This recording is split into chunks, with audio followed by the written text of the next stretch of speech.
Alright, so you got build a bear, let's build a rogue. Bad opening line, but I'm good with it. So, disclaimer right off the bat, I haven't done anything overly in-depth or anything overly complicated because honestly everything is changing like every week, literally.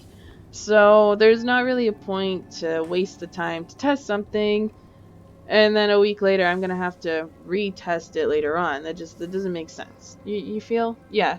So first off, let's go into stats or our ratings. So these are our main ratings. And as you can see, they're different from before. There's some new stats, there's some old stats missing. Basically, how these are divided up is that there are low ratings and high ratings. So in a PvE area, all enemies will have a low rating of 10,000 and a high rating of 60,000. But in the new endgame dungeon, I don't know if it's all dungeons. I think it's just the newest dungeon that's coming with Module 6. The high ratings and the low ratings for the enemies or the foes in that dungeon will be a low rating of 16,000 and a high rating of 66,000. So, let me see here. The high ratings are armor penetration. Or wait, let me think here. The high ratings, so, my god, I'm confusing my own self here, let alone you guys. The ratings now have counter ratings. So just like pre-module 16 in the past, armor penetration gets counteracted by defense. Well, now it's the same for all statistics. Critical strike gets counteracted by critical avoidance, accuracy gets counteracted by deflect, and combat advantage gets counteracted by awareness. Does that make sense? Yeah. So basically, your enemy has, so like I said, the high and low ratings. So your enemy has a cap, this is just the highest, the cap of 66,000. So you need 66,000 armor penetration. Not much different than before, right? I should also note that the stats are at a 1,000 to 1 ratio. So when you see in the thousands here, you just divide by 1,000 or take off the last 3 digits and you have your number. So 71%, 38%, 60%. Just to rough estimate. So, geez. Yeah, so 66,000, so you need 66,000 armor penetration. Note, I'm in a PvE zone right now, so not all my stats are at the endgame new dungeon level because I don't need them here. So your critical avoidance is a low rating, so your enemy or will have a cap of 16,000. Now you need 16,000 critical strike to even think about getting a critical strike, because you have to first negate their critical avoidance and then you can start building your actual critical strike percentage. You get a base of 5% or 5,000, so that easily, you don't need to worry about that. And it also caps at 50% critical strike, so you only need 45,000 plus the 5,000 you already get in order to cap your crit. So it's basically 16,000 plus 45,000, which equates to 61,000 critical strike cap. Does that make sense? I hope it does. Deflect is also a high rating, so it caps also at 66,000, so your accuracy will cap at 66,000. Like I said, I'm in a PvE area right now, so I don't need it any higher than it is right now because the PvE areas cap at 60,000. But in total, for the whole game, it's 66,000. And then you have awareness, which counteracts combat advantage. And, jeez, I'm losing my mind. I think is awareness a low rating or a high rating? I should have came more prepared. Let me check. So high ratings, low ratings. So it's a low rating. So it is 16,000, and combat advantage caps at a whopping 100%. However, you do get a base of 10,000. So you actually only need whatchamacallit, 90,000? I think 90,000. Yeah, something like that. I don't know. You get the idea. I'm done with this. Let's move on to our ability scores. Just to keep it short, I have been rolling with strength and dexterity. I don't know why it didn't retrain these when I just retrained them, like my whole character, but these didn't get retrained.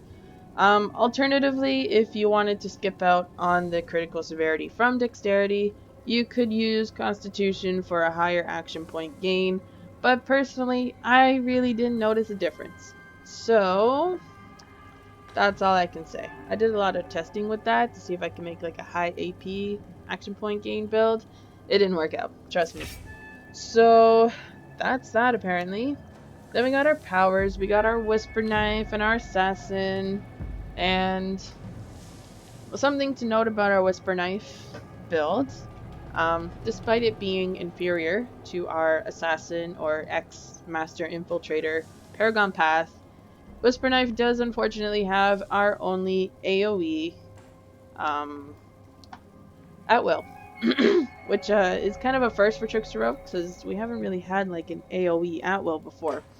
But if it makes you feel any better, I tested it out and the damage sucks. At least it sucked for me. I don't know. It felt crappy. So, I left it alone.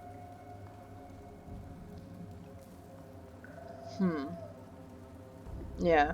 One with the shadows is with Whisper Knife, so you ex-saboteur people, sorry, but you're gonna have to live without it. I did. Um, yeah. Interesting enough, it looks like you can have Shadow of Demise and one with the shadows at the same time. That feels like a cheat. However, please note that these feats have been greatly nerfed, so they're not as potent as they were before. Either way, by far, I have found Assassin to be the better build, so we're going with an Assassin. Okay. Now we gotta choose our at-wills. So Sly Flourish, the damage is slow, and it sucks. I don't like it. Cloud of Steel, it's the same story. Aside from it being ranged, and like, you know, if you stack it up, it's okay, but it takes time. But right off the bat, for like clearing mobs, I like Duelist Flurry the best. Gloaming Cut isn't bad. I like it, but you could easily replace Gloaming Cut with Cloud of Steel if you did want something ranged. So that's just me. Now to look into our rotation, I like to start off combat with Death Strike right now, because it puts me behind an enemy. Do not stealth with Death Strike because it can teleport you to a friendly foe, and you're not damaging your friends. You want to damage the enemy, and you're not going to deal damage if you go to a teammate. So don't use stealth. So this puts you behind your enemy, which is nice. And then I like to hop in here with Assassinate. And the reason I like to use Death Strike before Assassinate is because Assassinate, if you deal damage from behind your target, is 25% stronger. Therefore, you don't need to stealth with Assassinate because the stealth bonus really only changes that 25% bonus from being activated from any direction, not just behind your target. But with Death Strike, it already puts you behind your target. So, you see what I'm saying? It's just you don't need stealth for that. Then you can save stealth for your mega, ultra powerful lashing blade that with stealth gets an additional 50% critical severity. So that's not bad at all. So that's that. Now we got our daily powers. I have been using Whirlwind of Blades since forever. I've been playing Trickster Rogues since Module 1, and I don't think I can really remember a time where I wasn't using Whirlwind of Blades. So, it is with a heavy heart, I have to say, don't use this daily. It sucks. They nerfed the damage, and it it's the worst. That's all I can say. So, for your area of effect, daily power, I now suggest Bloodbath. It hits hard, it hits home, it gets the job done. For a single target, I like Shocking Execution, and when your enemy is low on HP, like really low, and you're getting ready to give it that final blow, you can refill half your action points. So it's not a full action point bar like it was before, it's just half, but it's still a decent refill. I'll take it. So I like it. Um, Hateful Knives isn't so bad. It does give you some combat advantage, but again, in a dungeon, you shouldn't have a problem with that. Um, Courage Breaker, the damage isn't that great, but yeah, I don't know. Maybe like if you had like a bunch of rogues like spamming it, you know, like we did in the past, you could like really slow down an enemy so that they can't do anything. I don't know, but yeah, I'm just gonna skip that. So now we got our class feats. Our class features, my bad. There's a difference between feats and features. Um, Skillful Infiltrator sucks. Tactics doesn't appear to be working. Now, you have to note, I tested this like a week and a half ago, and the devs keep changing things, so it could be working now. I don't know, but it wasn't working when I was testing it, and I've been testing it a few times since they first put this whole module on the preview server. So I kind of gave up because it didn't appear to be working. Sneak attack, aside from the movement speed, which is to be expected, it now increases your cooldown rate, keyword rate, of your powers by 10% while stealthed. So I've been using that because I have noticed quite an increase in the cooldown rate of my powers. And maybe it's not a lot, but it at least brings it down a good 1 or 2 seconds, which isn't bad considering the frequency of which you stealth at, especially when you start using the Master of the Shadows feat, because I wouldn't say it doubles, but it's increased by 50%. It's a pretty strong buff, the stealth regeneration. So it's not bad. Then you have Invisible Infiltrator. Thank God they didn't really change this, so use it. And again, Infiltrator's action, daily power, get combat advantage for 10 seconds. In a dungeon, that shouldn't really be a big issue. Playing solo, I don't think you really need it. Press of Darkness, when you have combat advantage, your powers deal additional damage. That additional damage is next to nilch. It sucks. Don't do it. And your first attack in combat deals 15% more damage. Maybe okay for PvP, but I don't PvP, so I wouldn't know. Then we got our feats. Thank God we finally made it here, because last time I got a little bit distracted, and yeah. So, let's see. We got Assassin's Target, which applies a stack of targeted to the first enemy hit. The effect stacks up to 10 times and increases the damage of your next encountered power that strikes the target by 1% per stack. Just to go off it quickly, I didn't really like it, just to say the least. And then Toxic Blades. You coat your weapons with a deadly toxin, causing encounter and daily attacks to apply a damage over time. This damage over time deals 30 magnitude damage once every 3 seconds for 9 seconds and stacks up to 5 times. I haven't really noticed a cooldown with this. Once you kind of reach 5 stacks, you can kind of maintain it. It's not bad. So, I've been rolling with that feat. Then we have Knife's Edge, which activating a daily power reduces your cooldowns by 4 seconds. However, you're maybe using a daily power once every 35 seconds, and that's asking for too much, okay? On average, I would say 40 to 45 seconds is, on average, how much it might take you unbuffed to fill your action point bar, whatever. You know? So, it's kind of redundant. Whereas with Master of the Shadows, you're regenerating stealth more often. And whatchamacallit, losing my train of thought. I'm losing it. Either way, with my testing, I think I got off track. I'm getting confused with something else. Oh my god. Okay, right. So sneak attack. So when you're stealth, your cooldown rate of your powers is increased by 10%. So because you're stealthing more often with Master of Shadows, you're getting more of a consistent or fluid cooldown rate throughout your combat as opposed to just when you use a daily power. You feel what I mean? Okay, that's what I was trying to get at. I'm sorry. My brain failed me for a second there. Now we got Skullcracker. And I guess I could try and read this quickly. Every 15 seconds, you gain Skullcracker, which causes your next at-will or encounter power to daze an enemy for 3 seconds and apply a mark to them. For 10 seconds, the duration of this mark is increases by 0.5 seconds each time you deal damage, up to a maximum of 5 bonus seconds, while marked enemies take 10% more damage from your attacks.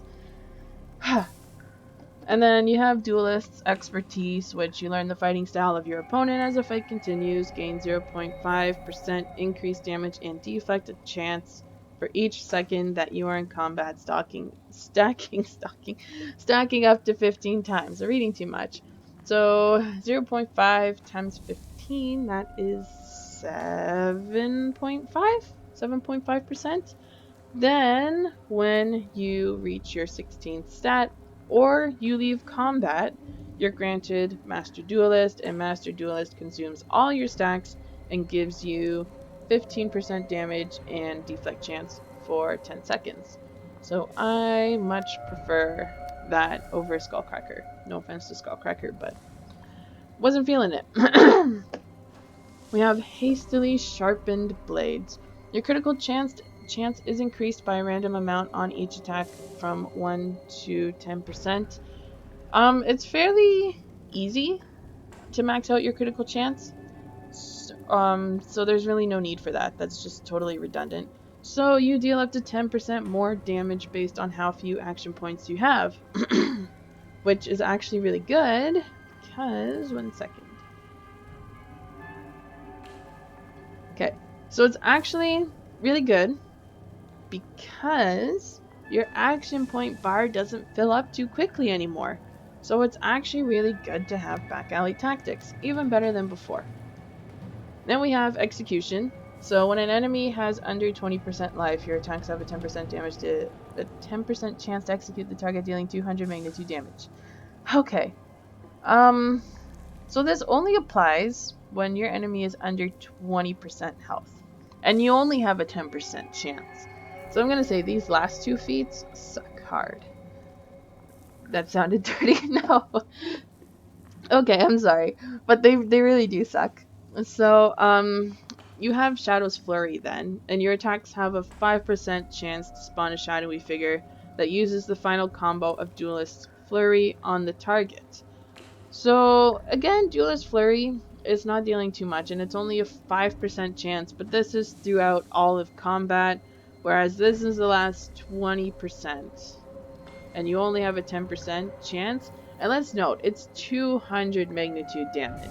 Okay, let's look at Lashing Blade. It's 550. That's not even half. It's less than half. It's almost like a third.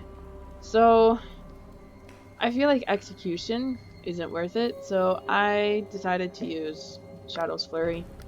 You can argue with me on that. I didn't even bother to test these two because they both seemed absolutely pointless. And I mean, you only have like this little percent chance window. I ain't got all day to test things, so forget it. Now we're on our boons, and I'm not making a scene out of this because I did last time and I had to restart the video because I wasted 7 minutes talking about guild boons. Not even just normal boons, guild boons. So, power is the expected, mount speed is the expected. Defense is where we see some changes. HP stays the same, but it has a nice new little picture, so that's kind of cute. Then we have Deflect, which goes up to 8,000. Not bad, but it comes from supposedly the training yard. Okay, and this is where I went off last time. Shoot, I hit the wrong button. So I decided to look at an allying stronghold, and I went to, where are they? Boon structures. Boon structures. Boon structures. Okay, so Training Yard is actually a boon structure, an official boon structure now. It wasn't before, and so is the mercenary, I don't know, outpost. But if you look under the Training Yard, and we look at the end here, there's no deflect boon. So where is that deflect boon coming from? I don't know, but it's coming from somewhere. That's all I can say. There's a critical severity bonus too, which might actually be useful. It comes from the mercenary outpost. I don't know. We'll see. But yeah. And there's also an awareness boon, which awareness counteracts combat advantage, which could be really useful for a tank. However, if you have the upper hand over the boss, you probably don't really need it because your boss may not have combat advantage on you. Just saying. And then there's defense. So how important will defense be? I don't know, but it's going to be more important than it has been in the past. What didn't I invest in over here? That's weird. The tab's flashing. See? It's so weird. Let's look at campaigns. I don't even know why they call this campaigns anymore because it has nothing to do with campaigns. You have your tiers. And now let me get this straight because I'm going to lose my mind if I confuse this too. God. Okay. So in order to get to the next level, so the tier 2, you need to spend 10 points. In order to get to tier 3, you need to spend 20 points. In order to get to tier 4, you need to spend 30 points, and so on. Okay, I think that's how this works, but I could be wrong. So, we're going with power. And got critical strike, critical avoidance, hit points, 5,000 hit points. It's not bad. Increases damage and damage resistance versus cultists. It's only cultists. That's so lame. So we're gonna go with critical strike. It's only what? Not 1,000. 1,250. 1,250. Damn. You know what? I might go part HP, part crit, because I kind of already maxed that. We'll see. We can always go back too. So again, we're gonna go power. Then we got armor pen, defense, hit points again. So I'm probably gonna do the same as last time. And then again versus demons. We got demons, cultists. What's next up here? Dinosaurs. Undead.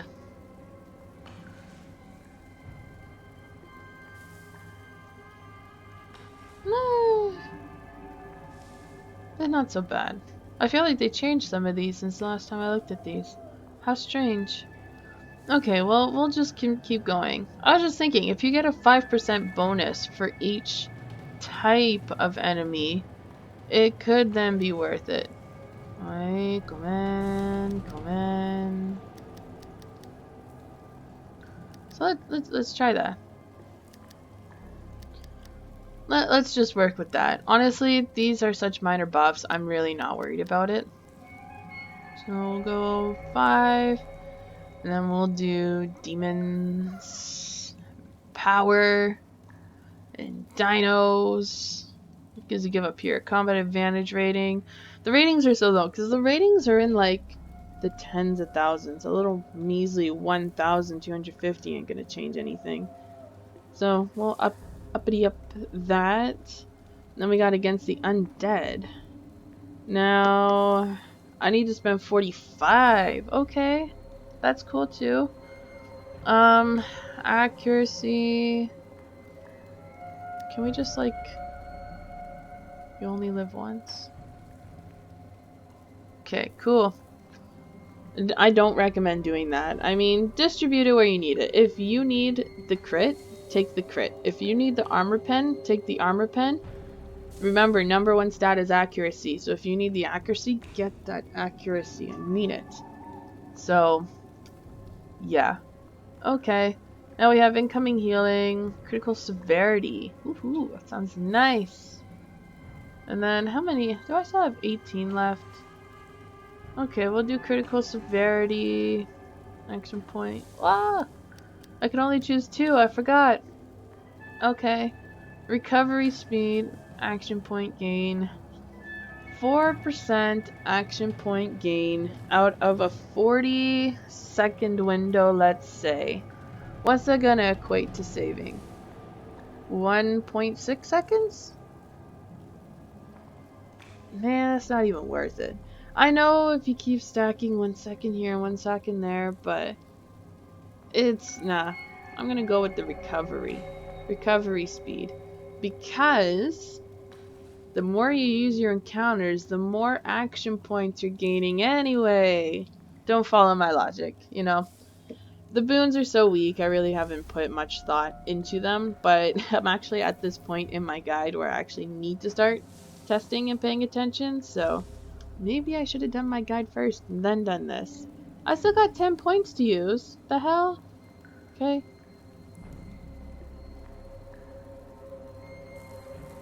And then bum ba da bum bum bum bum. Let's see. You can only choose one. Increase damage, but this feels like the obvious one. Deathly Rage. Yeah, that sucks.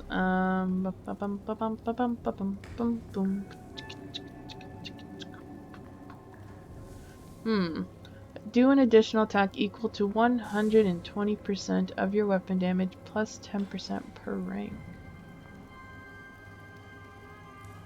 Chance on encounter use. Oh, that's chance on kill. To do the following. Yeah, okay. Okay. Bloodlust seems better. How many? Okay.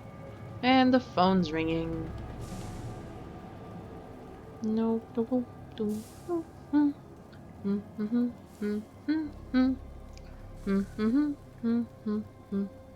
2 circumstantial.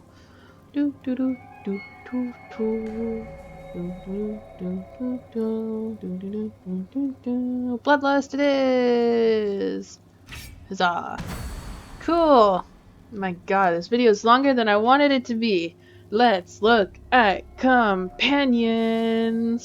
Okay. Gosh. Okay. Where to start? So you can only equip companion gear now. Okay, this is just an FYI, only companion gear. But you can equip any kind of companion gear. There's no more neck and belt and ring and talisman slots. It's just equip what you got. So I got 3 heroic belts of the companion because honestly, I did not need the extra crit. What is it? Crit that comes from the bold belt of the companion. I was actually trying to reduce my crit because I was over the cap, so I'm wasting stats. But like where? You know, where are those stats coming from? So I actually cut down on that. Then, yeah, again, I didn't need the critical strike. The combat advantage was nice. But I ended up going for a higher combat advantage and more armor penetration on all 3. So I just went with heroic and called it a day. Yeah, they're all double offenses. Also, on companion gear, you may only slot rune stones now. Shocker. So, honestly, this comes down to balancing your stats. You get what you need. If you need that extra crit and that extra armor penetration, then go. Use the bold. You know, if you just want higher crit and combat advantage, and take the fierce. Just take whatever you need. Put in whatever runestones you need. I personally put in power because I really didn't have anything else I wanted to up. I did put in some combat advantage too, because you can never. Well, you can. I take that back. You can't have too much combat advantage. Okay, I take that back. And then we have our bonding runestones. They gave up on the Eldritch, so that's nice. And then stat is added to yours because this companion has the augmentation power. So yeah, the only downfall is it doesn't attack, and I think companions now attack pretty hard. So you may not get the augmentation, but you do get other powers. As for which one is best for being summoned, I couldn't tell you because I didn't test that out yet. So I'm just using whatever looks cool or looks cute, you know. Got a bear cub. Black bear cub. Chocolate bear. It's Build-A-Bear. Remember I said at the beginning of the video? Build-A-Bear, Build-A-Rogue. There's our bear. Okay. I think I'm losing it at this point. Alright. So, to break it down, companions now break down into 6 active bonuses. You have a defensive bonus, a utility or offense bonus. Yeah. So it can be both. You have 3 offense. That's offense, offense, utility, utility, offense. So double. And then you have what is called a companion enhancement, which, similar to a mount power or a mount stat power, a lot of them will have overlapping or the same bonuses. So if you get 2 companions with the same bonus, you're only going to have 1 copy of that bonus. That's why it doesn't look like I have a lot, despite me having a lot of companions. So I opted out for, let's see, in my utility slot, I went with the Ghost, Power and Crit. I went with Power and Combat Advantage, Mercenaries Disciple, the Zentarim Warlock, 4K Combat Advantage, 16K Max HP. I went with 6,000 power from the Deep Crow. Thank you, Udaward? It's like Edward, but with a U. That's that from Skeleton Crew, because I actually found that in my mailbox 2 days ago, because I forgot you mailed it to me. So thank you. Thank you. Shout out to Skeleton Crew, I guess. Yeah, why not? Yeah. And leader's really cool. It's a cool guild. I really like Skeleton Crew. They're nice people. Anyway, we have our phase spiders presence. So we have our critical strike and combat advantage, and then we have potency. Chance on hit to increase your power by up to 2,000 and your companion's critical avoidance by up to 4% for 15 seconds when your companion is near. The value of the buff depends on the quality of your summoned companion. It's not that great. I don't know why I have that. Honestly, most of these don't really feel like they're that great.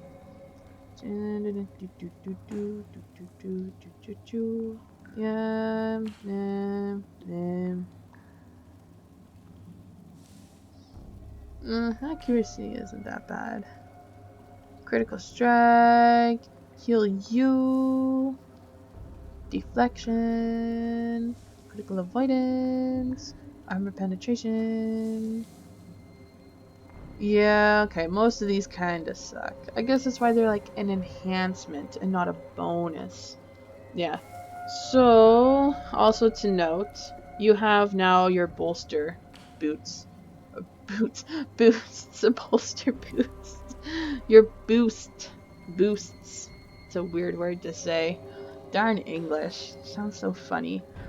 And they're kind of like your legendary bonuses, but they're categorized into fighters, creatures, invokers, mystical, and beasts. I think epic does contribute slightly towards this, but not a lot. But legendary is where you can really max it out with a total of 15% at 5 or more. And luckily, I have collected a lot of legendary companions over the years, unfortunately. Not with AD, I haven't upgraded them with Astral Diamonds, it's been with the companion upgrade tokens, but still, luckily I luck out though. So, this is all legendary. So that's why we get 15%. And the total bolster value affects the attack and power of your summoned companion. If it is of the same type, the total value is the sum of the 5 highest companions that you have of that type. So it's a nice little buff to have. So, yep. That's a thing.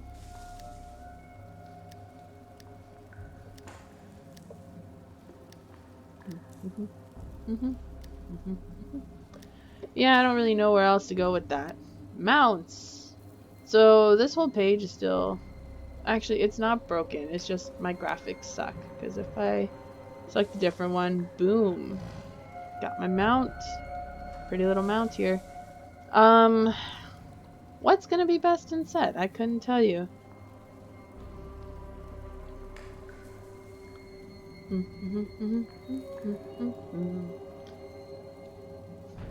I feel turned off about Tensu's transformation. I feel even more turned off that I have it twice. Like, what is this sorcery?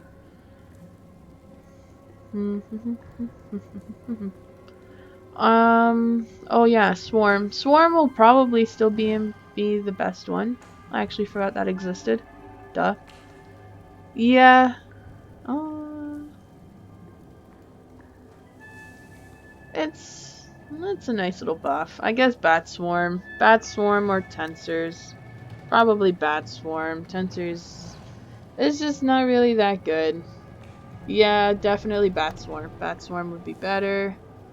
I don't really know why I have this on 4K accuracy when I probably should just have it on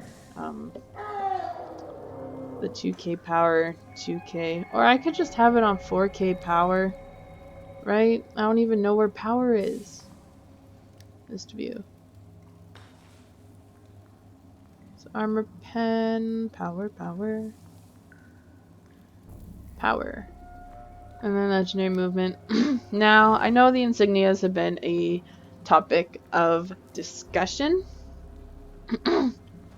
So, just to go over it, it takes... see if I have any more epic insignias in here. I do. So, it takes some refinement points, obviously, to upgrade. It's a 100% upgrade chance, so you don't need any wards, but you need, of the same type of insignia, an epic, 4 rare ones, and 8 common ones. That's why if you've noticed on the live server, the green insignias have gotten really expensive, up to 80,000 for some of them. Yeah, shocking, I know. You console players are like, the hell is wrong with PC? That's what I think every day. But, yeah, so that's all it takes to upgrade. It's pretty easy. And surprisingly, that is a dominance. Do I have any other dominance in here? Probably not. Not that cool. Of course I don't, because they were too expensive and I didn't have another one. Basically you can see the main stat, 560 power, and if we go here, it is now 1,120. Yeah, it doubled. So it is actually a pretty big increase to put them up to legendary, which is shocking. And the skill ones give combat advantage too, which is super nice. And which one is it? Aggression? Yeah, the armor pen ones give extra crit. So those are 2 really nice ones to have, actually. And I'm sure they're going to be very expensive. I've noticed the aggression ones are almost impossible to buy or upgrade, or at least get prepared for on the live server. So I only have 2 aggression ones because I'm too poor for that. Anyways, let's look at bonuses. So Artificer's Persuasion, it does not give you action point gain anymore. Sucks to be you. Whenever you use an artifact power, it does reduce your cooldowns by 2 seconds. So that's not bad. You have a chance after killing a foe to find rough astral diamonds. How many? I don't know. When I killed stuff earlier, did I get any? I didn't. So probably not that strong, but I mean, there's not much else that's like really good to use, so I just used it as a filler. Now, when your action points are over 90% full, you gain 25,000 or 2,500 critical strike, and when they're below 10%, you gain 2,500 deflection. So basically, 80% of the time, you're not getting anything, but there wasn't a whole lot to work from. Oppressor's Reprieve. Honestly, I just went with what insignias I had available. Warlords Inspiration, your summoned companion does 20% more damage. Companions actually hit for a fair bit of damage when they attack, so I don't think it's going to be that bad. See, if we look here, kill a target, 500 crit, a heal. Cavalry's Warning just kind of sucks. I mean, 1,000 all your ratings is nothing. and it's only for 10 seconds. So, in my opinion, it's not really worth it, especially since most of your stats will be capped, so you're really not going to gain anything except maybe 1,000 power, which is pointless. Gladiators, Ghoul is there, but I wouldn't say it's overly fancy. When you receive, yeah, not really, not feeling it. Traveler's Treasures, Wanderer's Fortune still. Again, Shepherd's Devotion, but it's not as much as compared to before. Again, not much, not much. Sucks. Berserker's Rage. Champion's Return. Yeah, in all fairness, the majority of these suck. They really do suck. Berserker's Rage, Wanderers, Oppressive, Combatants, Maneuver. When it says control an enemy, to what degree, I don't know. I don't think that applies to TRs, or rogues, I should say. Yeah. Honestly, there really are not a lot of good insignia bonuses, and at this point, I would go so far as to even say, just slot in whatever benefits you stat-wise the most, because you're probably gonna get more out of good stats than just trying to get an insignia bonus. It sounds bad, and maybe people are gonna really hammer me for bad advice, but that's just my opinion. Likewise, I already explained at the beginning of the video what you need for stats. Just put in enchantments that meet your stats. There are new enchantments. Here's my inventory. Let's see our double stats. So we have our general ones. Those are the ones we already know. And then we also have these ones, which are kind of like the single stat or the refinement ones. So there's that. Do I have any triple stat boxes? I do. So there's the Assassins. I think the Assassins is the new one. I think it is. I could be wrong.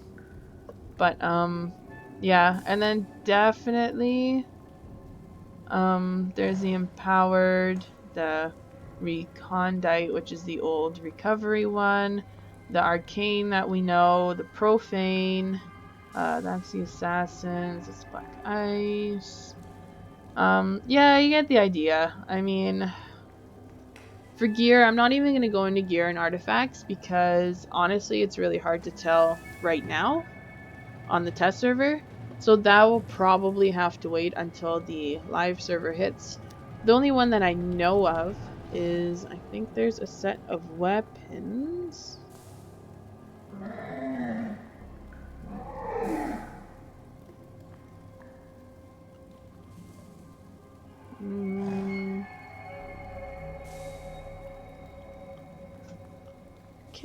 Is it that one? It's not this one. There is a set.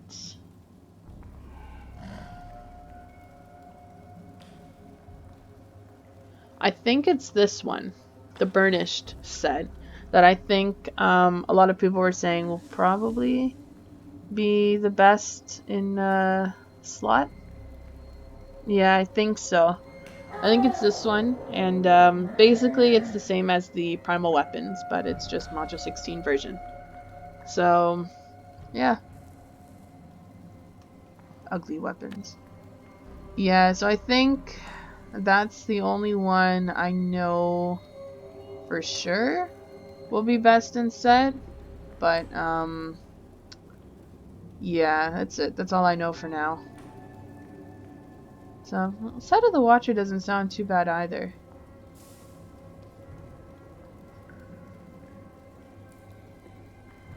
Yeah, it doesn't sound bad at all, actually. It takes some time, but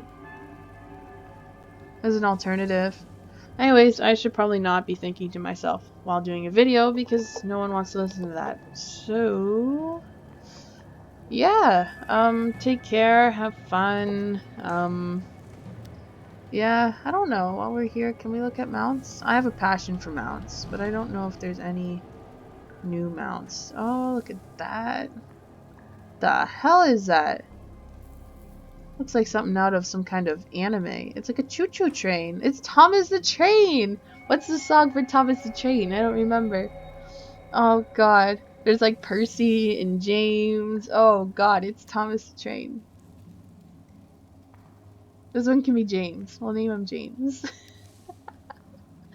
Oh god. It is literally like a train that breathes fire. The hell? That doesn't even look like fire, okay? He looks like he's being sick. No, this is not okay. Are there other mounts? Look at this. A volcanic flail snail. Smoking hot. Literally. God. Killing myself. I love mounts. I think that's probably it. Yeah. Looks like it. Ooh, transmutes. Anything pretty? I should probably not be doing this. I'm wasting everyone's time. Honestly, I'm done with the build if you want to just jump ship. Artifacts. Yeah, I'll look into those later. Transmute. It's ugly. Yeah. That's like the old Dragonflight gear or something. It's not anything special. Okay, I do like those colors, but I don't like how the gear looks.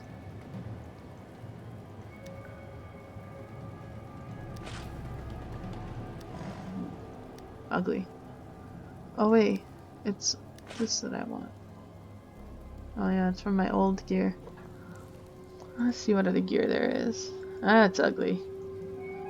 That is also ugly. That could be manageable, but I don't like it either. See the hats. Why do trickster rogues always get the ugliest hats? I don't understand. Like, do the devs hate us? Like, the hell is that? This isn't El Burro. Jeez.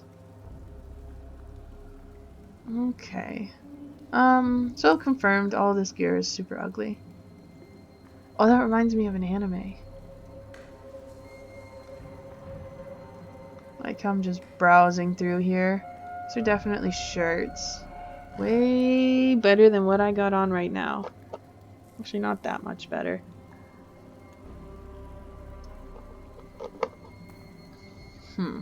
The Protege. Oh yeah, isn't this like the new best gear or something? I think it is. Pretty sure it is. Ew, no! Oh god, it's gear that you have to restore. I thought they were so done with relic gear, man. Damn it. Oh, that is so disappointing. I'm not doing it. I'm sorry. I'm not. It's not even better than the other gear. Who's gonna bother with that? Nope, not even a nice transmute. Anyways, I'm out. I'm done with this. So, thanks for watching, and yeah, be sure to check out my guide on the 23rd, because that's when I hope to have it done by. So, enjoy, and take care, and subscribe, and see ya. If this video ends.